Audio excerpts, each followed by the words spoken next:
नमस्कार साथियों, स्वागत आप सभी का एक बार फिर से अपने कलम अपनी आवाज़ चैनल पर। दोस्तों, हमारी बात चल रही थी वर्ण विचार और उसके बाद हमने स्वर व्यंजन की बात कर ली थी और उसके बाद हमारा टॉपिक है उच्चारण स्थान।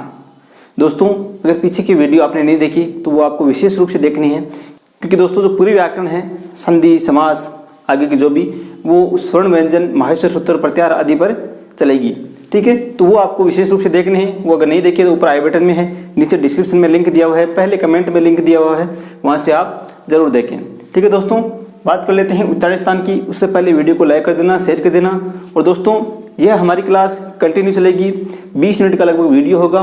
दोस्तों, मैं बहुत बार कह चुका हूँ, इस वीडियो को आपको दिन में 20 मिनट निकालना है और इस वीडियो को देखते हुए तुरंत बाद या उसी दिन आपको जो वीडियो देखते हैं जिस टॉपिक का, वही आपको बुक में तैयार करना है। तो दोस्तों, आप यकीन मानिए 60-70 दिन का ये हमारा कोर्स चलेगा। अभी परीक्षा का समय है लगभग 100 दिन। तो दोस्तों, आराम से कोर्स करेंगे, जल्दबाजी नहीं है। जो हमारे यहाँ निरंतर बना रहेगा, मैं विश्वास दिलाता हूँ संस्कृत में इसके लगभग कोई भी प्रॉब्लम नहीं होगी। ठीक है दोस्तों, तो आपको कंटिन्यू बना रहना है। और दोस्तों, बेल आइकन दबा लेना सब्सक्राइब करके, क्योंकि जैसे मैं वीडियो डालूँ तो आपके पास नोटिफिकेशन पहुँच जाए। तो अब हम देखते हैं उच्चारण स्थान। सबसे पहले बात कर लेते हैं उच्चारण स्थान कहते किसे हैं। दोस्तों, किसी भी वर्ण का, जब हम किसी वर्ण का उच्चारण करते हैं तो हमारे मुख में विशेष अंग से वो बोला जाता है। विशेष अंग उसके बोलने पर क्रियाशील हो जाता है। जैसे बोलता हूँ प, ठीक है, प जब बोलें तो हमारे दोनों ओष्ठ जो हैं, होंठ हैं, वो चिपक जाते हैं। बिना चिपके ये इनका उच्चारण संभव नहीं है, प, फ, ब, ब, मैं। ठीक है, तो दोस्तों, जिस वर्ण का उच्चारण करते समय जो अंग क्रियाशील अधिक हो जाता है, वही उस वर्ण का उच्चारण स्थान कहलाता है।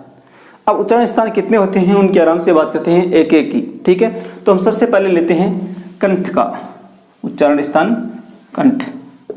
ठीक है, सबसे पहले कंठ के उच्चारण स्थान में कौन कौन से वर्ण आते हैं वो आपको याद रखने हैं। ज़्यादा गहराई में नहीं जाना है रीड के हिसाब से। एक सवाल पक्का है, ठीक है, ऐसा कोई टॉपिक नहीं होगा जो हम छोड़ देंगे। ठीक है, तो आप निश्चिंत रहिए। कंठ की बात कर लेते हैं, कौन कौन से वर्ण आते हैं। इसके लिए एक सूत्र आपको याद करना है, वो है अकु है विसर्जनीय नाम। अकु है विसर्जनीय नाम कंठ है। दोस्तों, ये सूत्र आपको याद करने हैं। लगभग 8-10 सूत्र हैं। जितने उच्चारण स्थान हैं उतने आपको सूत्र याद करने हैं। 2-3 बार आप लिख कर याद करेंगे, आराम से याद हो जाएंगे दोस्तों। लेकिन एक बार आपको ये स्टार्ट में देखने में हार्ड लगेगा, लेकिन एक बार आपने सही से याद कर लिया तो आप जिंदगी भर नहीं भूलेंगे दोस्तों। इसलिए आपको लिख कर 2-3 बार लिखेंगे तो आराम से आपको याद हो जाएंगे। तो देखते इसमें देख लेते हैं कौन कौन से वर्ण आते हैं। तो देखिए, ए, तो ए के अंदर आ जाता है, एक तो आ जाता है ए वर्ण, एक आ जाता है इसी का दीर्घ रूप आ। ठीक है, इसके बाद ये जो कु लिखा हुआ है, इसी एक क वर्ग है। हमने बात की थी क वर्ग, च वर्ग। इनको वर्गीय व्यंजन भी कहते हैं, क्योंकि इनके वर्ग में 5-5 वर्ण होते हैं। क वर्ग में कौन से आ गए, क, ख, ग, घ, ङ। ठीक है, तो ये 5 आ गए। तो क वर्ग में कौन कौन से आ गए, क, ख, ग, घ और अंग। ठीक है, ये कु का मतलब हो गया क वर्ग। ठीक है, ये यहाँ से लेकर यहाँ तक बचा। उसके बाद में है वर्ण का जो उच्चारण स्थान है, है वर्ण का, वो भी क्या हो जाएगा, कंठ हो जाएगा। और एक बचा है विसर्ग। क्या बचा है, विसर्ग का हो जाएगा उच्चारण स्थान कंठ। दोस्तों, इन इतने वर्णों का उच्चारण स्थान अगर पूछे परीक्षा में, ठीक है, तो आपको क्या करना है, कंठ करना है। और दोस्तों, ये कौन से वर्ण कहलाते हैं, इतने जो वर्ण हैं ये कहलाते हैं कंठे वर्ण। क्या कहलाते हैं, कंठे वर्ण कहलाते हैं। तो दोस्तों, विशेष रूप से ये सूत्र आपको याद करना है। अगर एक बार सूत्र को आराम से समझ लिया तो आप कभी भी नहीं भूलेंगे। उच्चारण स्थान से दोस्तों कम से कम एक और ज़्यादा से ज़्यादा 2 सवाल पक्के हैं और आपके वो सवाल होना बहुत ज़रूरी है। ठीक है, तो ये वर्ण हो गए। इसके बाद में बात कर लेते हैं तालु की। ईचू ऐसा नाम तालु, यहाँ का इसका क्या हो गया दोस्तों, बताइए जल्दी सी। कंठ का एक बार वापस दोहरा दीजिए। अकु है विसर्जनीय नाम कंठ है। ठीक है, इसके बाद 2 नंबर आता है तालु। क्या आता है, तालु। तो इसका एक सूत्र है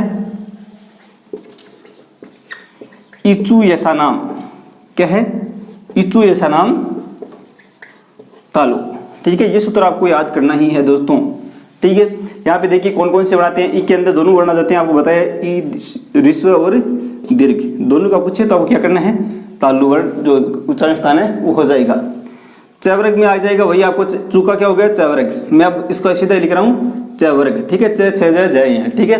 इसके बाद बचा है ये, तो ये हो गया। इसके बाद बचा है स, तालव्य स कहते हैं दोस्तों इसको। तालव्य नाम याद रखना, अभी तालु है इसलिए इसको तालव्य स, और जो अगला है उसको मूर्धन्य स, और उसका अगला है जो सड़क वाला स है उसका दंत्य स हो जाएगा। ये हो गया तालव्य स। इन इतने वर्णों का उच्चारण स्थान है वो होता है तालु, ठीक है, और उनको कहते हैं तालव्य वर्ण। तालव्य वर्ण ये कहलाते हैं, ठीक है। अगले जो उच्चारण स्थान है इसकी बात कर लेते हैं दोस्तों। ये विशेष रूप से आपको सूत्र याद करना है, 2 या 3 बार लिखेंगे तो आपको आराम से याद हो जाएगा, ठीक है। और ये करना ही है दोस्तों, आपको कमेंट करके बताना है किस किस को याद हो गए, ठीक है। वही माहेश्वर सूत्र वाली बात है। अगली बात कर लेते हैं मूर्धा की, ठीक है। मूर्धा में कौन कौन से वर्ण आते हैं उच्चारण स्थान में, तो देख लीजिए दोस्तों। मूर्धा का सूत्र है ऋतु रसाणाम, ऋतुर रसाणाम मूर्धा, ठीक है दोस्तों। तो ये सूत्र आपको याद करना है, ऋतु रसा, ये मूर्धन्य स षटकोण वाला, ऋतु रसाणाम मूर्धा, ठीक है। तो यहाँ पे देखिए ये सूत्र याद करना है। इसके बाद में हो जाएगा आपके री छोटा और बड़ा, ठीक है। इसके बाद में जब 2 आया है तो इसका मतलब टय वर्ग, क्या हो गया टय वर्ग। और बाद में बचा है रे, ठीक है। और उसके बाद में क्या आ गया मूर्धन्य स। तो कौन कौन से हो गए री टय वर्ग और रे और स, ठीक है। इस हिसाब से आपको याद रखना है ऋतु रसाणाम मूर्धा, सूत्र आपको याद करना है। और दोस्तों ये जो वर्ण होते हैं इतने, ये कौन से वर्ण कहलाते हैं मूर्धन्य वर्ण। कौन से कहलाते हैं मूर्धन्य वर्ण। तो दोस्तों परीक्षा में किस प्रकार पूछा जाता है कि निम्न में से मूर्धन्य वर्ण है या निम्न में से मूर्धन्य वर्ण नहीं है। और ये सीधा पूछ लेते हैं रै का उच्चारण स्थान क्या होगा, तो हो जाएगा आपके मूर्धा। इस प्रकार से आपको सवाल पूछते हैं दोस्तों। अगला उच्चारण स्थान दंत, कौन सा है दंत, जहाँ पर जिन वर्णों को बोलने पर दोस्तों ये आपको याद रखने की ज़्यादा जरूरत नहीं है, ज़्यादा गहराई में नहीं जाना है। जैसे हमने बात की कंठ की, तो जिन वर्णों का उच्चारण स्थान कंठ से होता है क, तालु का तय, जैसे बात करें च छ ज, तालु की जीभ टच होती है मूर्धन्य हो जाता है। इसी प्रकार दंत जिसको उच्चारण करते समय हमारी जीभ दांतों को स्पर्श करती है तय थ द ध न, तो हो जाता है उच्चारण स्थान दंत। वो आपको याद करने की ज़्यादा जरूरत नहीं है, क्योंकि दोस्तों आप वहाँ पर पढ़ेंगे कि कहाँ टच हो रही है, कौन सा हो रहा है उच्चारण स्थान, तो आपके सब मिक्स हो जाएंगे, गड़बड़ हो सकता है। लेकिन आपको ये सूत्र अगर याद हो गए एक बार तो आप कभी भी गलत नहीं करेंगे, ठीक है। तो हम बात कर लेते हैं दंत में कौन कौन से वर्ण आते हैं। तो आते हैं आपके पहला आ गया लृ, लृ में दीर्घ होता नहीं है, ठीक है। फिर हो गया टू का क्या हो गया तय वर्ग, क्या हो गया तय वर्ग में आ गया तय थ द ध और न, ठीक है। इसके बाद में आ गया लय, ठीक है। इसके बाद में आ गया दंत्य स। इनका उच्चारण स्थान होता है, इतने वर्ण हैं, इनका उच्चारण स्थान हो जाता है दंत, ठीक है। और ये जो वर्ण हैं वो कहलाते हैं दंत्य वर्ण। पूछा गया तो उससे क्या बताना आपको, दंत्य वर्ण कहलाते हैं। अगला उच्चारण स्थान दोस्तों वेरी इंपॉर्टेंट पूछा गया है बार बार परीक्षाओं में, इसकी बात कर लेते हैं। अगला उच्चारण कौन सा है स्थान, ओष्ठ। कौन सा है ओष्ठ। दोस्तों ओष्ठ जो है जिनका उच्चारण करते समय हमारे ओष्ठ आपस में, हमारे होठ हैं वो आपस में चिपक जाते हैं, उससे कहते हैं ओष्ठ वर्ण। कौन कौन से होते हैं, जैसे प उच्चारण करें तो प आपस में होठ चिपक जाते हैं, फ ब भ म, ये जो वर्ग है इसके आधार पर। तो दोस्तों इसका सूत्र देख लेते हैं। सबसे पहले ओष्ठ का सूत्र क्या होता है, उपपद्मानीय नाम, उपपद्मानीय नाम ओष्ठो, ठीक है। इस प्रकार से आपका सूत्र हो जाएगा। तो इसमें कौन कौन से वर्ण आते हैं वो देख लीजिए। उ का मतलब हो गया उ और दीर्घ उ, ठीक है। पु का मतलब हो गया प वर्ग, क्या हो गया प वर्ग। और दोस्तों उपपद्मानीय वर्ण कौन से होते हैं देख लीजिए आगे, ये होते हैं आपके, यदि आपके इस प्रकार से 2 चिन्ह मिल जाए कहीं पर भी प और फ, ठीक है, तो इनका उच्चारण स्थान हो जाता है उपपद्मानीय, ठीक है। तो ये वर्ण हो जाते हैं ओष्ठ में, ठीक है। ओष्ठ का मतलब होता है जिन वर्णों का उच्चारण करते समय हमारे ओष्ठ आपस में चिपक जाते हैं तो वो जाता है ओष्ठ वर्ण। और दोस्तों ये वर्ण कौन से कहलाते हैं, वर्ण जो होते हैं वो कहलाते हैं ओष्ठे वर्ण। तो ये आपको सूत्र याद करना ही है, ठीक है दोस्तों। अगले की बात कर लेते हैं उच्चारण स्थान की। अगला उच्चारण स्थान हमारे है वेरी इंपॉर्टेंट परीक्षा की दृष्टि से दोस्तों, बहुत बार पूछा गया है, आराम से देख लेना, नासिका। अगला उच्चारण स्थान कौन सा है, नासिका है, ठीक है दोस्तों। तो नासिका का सबसे पहले हम सूत्र देख लेते हैं। दोस्तों सूत्र है यमं गणनानाम नासिका, यमं गणनानाम नासिका च। तो दोस्तों ये च क्यों आता है ये भी देख लेना आराम से। यमं गणनानाम नासिका च, ये सूत्र आपको याद करना है। इसमें कौन कौन से वर्ण आते हैं वो पहले हम देख लेते हैं। ये सभी वर्ग हैं जो 5, इनके 5 जो 5 वर्ण है यमं गण और न, ये 5 वर्ग के 5 वर्ण हैं, ठीक है। इसके बाद दोस्तों ये च क्यों आया है, तो ये इस च का मतलब ये है कि इनका उच्चारण स्थान नासिका भी होता है। तो नासिका भी होता है इसका मतलब क्या है कि ये का उच्चारण स्थान तालु भी होता है, मैं का उच्चारण स्थान ओष्ठ भी होता है, अंगे का उच्चारण स्थान कंठ भी होता है, इसका मूर्धा भी होता है और इसका दंत भी होता है, लेकिन इनके साथ इसका नासिका भी होता है। तो दोस्तों अगर दोनों होते हैं तो परीक्षा की दृष्टि से किस प्रकार पूछे तो हमें क्या करना है। दोस्तों परीक्षा में आ गया जैसे अंगे का आ गया, कैवर्ग का 5वां है अंगे वर्णस्य उच्चारण स्थानम अस्ति, ठीक है। तो हमें क्या करना है, अगर दोनों आ गए तो ये आ गया कि अंगे वर्ण का उच्चारण स्थान है और परीक्षा में आ गया पहला ऑप्शन आपके कंठ, आराम से देख लेना दोस्तों। दूसरा आ गया आपके तालु, तीसरा आ गया मूर्धा और चौथा आ गया दंत, ठीक है। तो अब ये इस प्रकार से है तो कोई प्रॉब्लम ही नहीं है। अंगे का उच्चारण स्थान पूछे तो हमें पता है अंगे किसका 5वां वर्ण है, कंठ का है, तो हमें क्या कर देना है 1 नंबर का देना है। लेकिन दोस्तों अगर परीक्षा में आ गया इस प्रकार से, ठीक है, नासिका, इसके क्या दे दिया हमें नासिका, अब दोनों आगे इसका नासिका भी होता है और कंठ भी होता है, तो हमें क्या करना है, तो आपको दोस्तों हमेशा अगर नासिका दिखाई दे तो नासिका करना है। लेकिन दोस्तों अगर यहाँ पे तो इस प्रकार से अगर 4 ऑप्शन आए तब तो हमें नासिका करना है, कंठ नहीं करना है और क्या करना है नासिका करना है, इनको वरीयता देनी है। लेकिन दोस्तों अगर इस प्रकार से ऑप्शन आ जाए आपके उभो, ठीक है, तो इसका मतलब क्या हो गया, ये दोनों पहला भी है और दूसरा भी है, तो इसमें सही ऑप्शन क्या हो जाएगा हमारे उभो, ठीक है। और दोस्तों अगर अकेला नासिका दे तो कोई प्रॉब्लम नहीं है, इसका नासिका हो जाएगा। तो इस प्रकार से नासिका का विशेष ध्यान देना है। इसके बाद हम बात कर लेते हैं अगले उच्चारण स्थान की। अगला उच्चारण स्थान है कंठ तालु, ठीक है। ये दोस्तों कंठ और तालु इनसे मिलकर बना है, इसलिए इनका नाम है कंठ तालु। कैसे देखिए इसका सूत्र है हमारे ए दयितो कंठ तालु, क्या है ए दयितो कंठ तालु, ये उच्चारण इसका सूत्र है। इसमें कौन कौन से बनाते हैं, एक तो आता है ए और एक आता है आई, ठीक है। तो इसका कंठ तालु कैसे है दोस्तों, तो ये देखिए ए किस प्रकार बना है हमारे, ए बना है ए प्लस ई, ठीक है।